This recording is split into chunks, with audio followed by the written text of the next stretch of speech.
अस्सलाम वालेकुम। एक ऐसी सूरा है जिसे हम शायद अपनी नमाजों में सबसे ज्यादा पढ़ते हैं, लेकिन कभी सोचा है इसका नाम सूरा इखलास क्यों है, खासकर जब इखलास लफ्ज इस सूरा में कहीं है ही नहीं। हैरानी की बात है ना।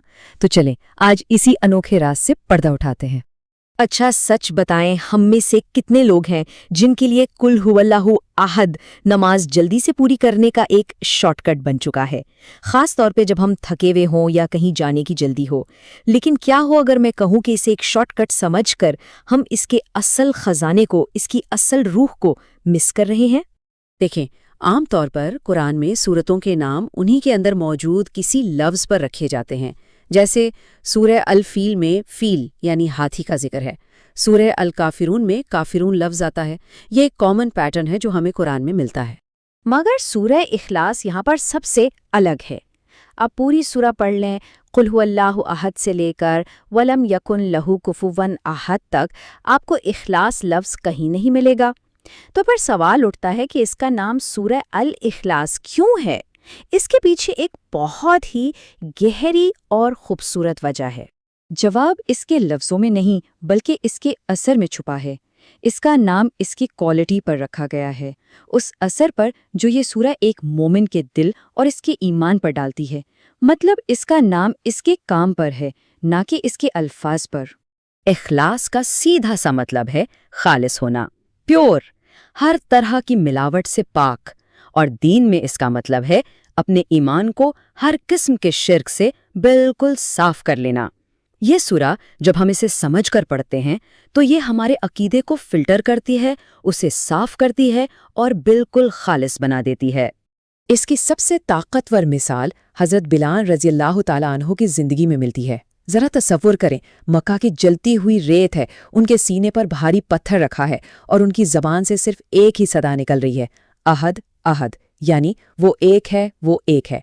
इस तकलीफ में भी सूरह इखलास का पैगाम उनके ईमान को हर शिर्क की मिलावट से पाक कर रहा था, उनके ईमान को खालिस बना रहा था।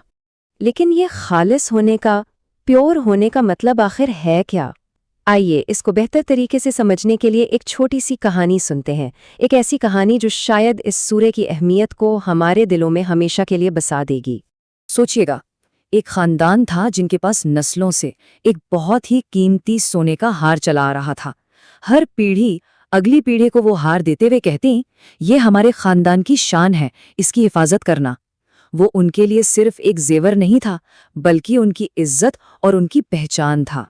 फिर वक्त गुजरता गया और उस खानदान पर एक बहुत बुरा वक्त आ गया। उन्हें पैसों की शदीद ज़रूरत पड़ गई। बहुत सोच विचार के बाद उन्होंने भारी दिल से ये फैसला किया कि वो उस खानदानी हार को बेच देंगे। वो उसे लेकर एक माहिर सुनार के पास गए।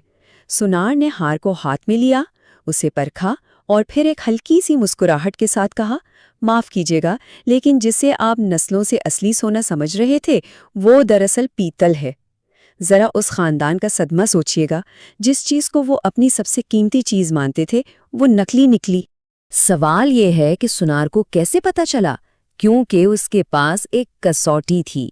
ये खास किस्म का पत्थर होता है जिस पर सोने को रगड़ने से फौरन पता चल जाता है कि वो असली है या नकली।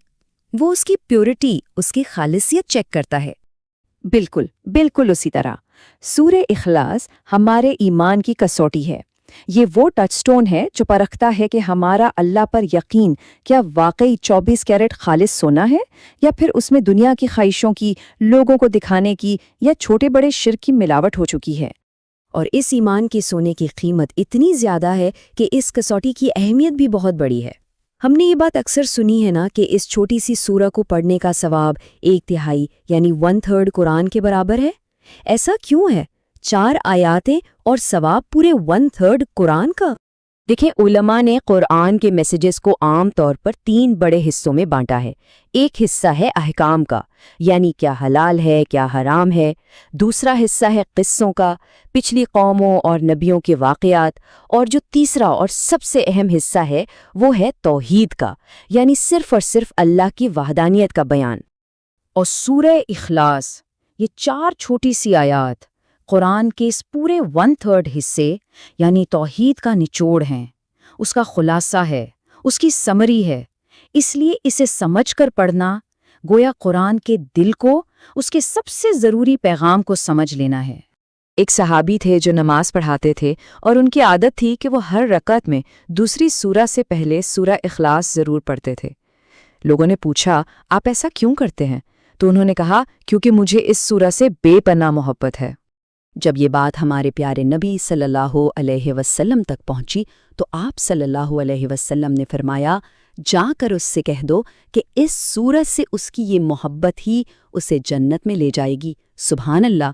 دیکھا آپ نے، یہ شارٹ کٹ نہیں، یہ محبت تھی، اور اس محبت کا صلہ جنت ہے۔ تو اب ہم کیا کر سکتے ہیں؟ پہلی چیز، اپنی نیت بدلیں۔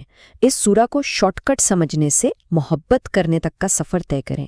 دوسرا، جب بھی اسے پڑھیں اس کے مطلب پر غور کریں۔ اور تیسرا، اسے اپنے ایمان کی کسوٹی بنائیں۔ خود سے پوچھیں، کیا میرا عقیدہ اس کے پیغام جیسا خالص ہے؟ اور آخر میں بس ایک سوال جو ہم سب کو اپنے آپ سے پوچھنا چاہیے، کہیں ہمارا ایمان بھی اس خاندان کے اس ہار جیسا تو نہیں ہو گیا ہے جسے ہم نسلوں سے قیمتی سونا سمجھتے آ رہے ہیں، لیکن جب اسے کسوٹی پر پرکھا جائے تو وہ اندر سے پیتل نکلے؟ اس پر ضرور سوچیے گا۔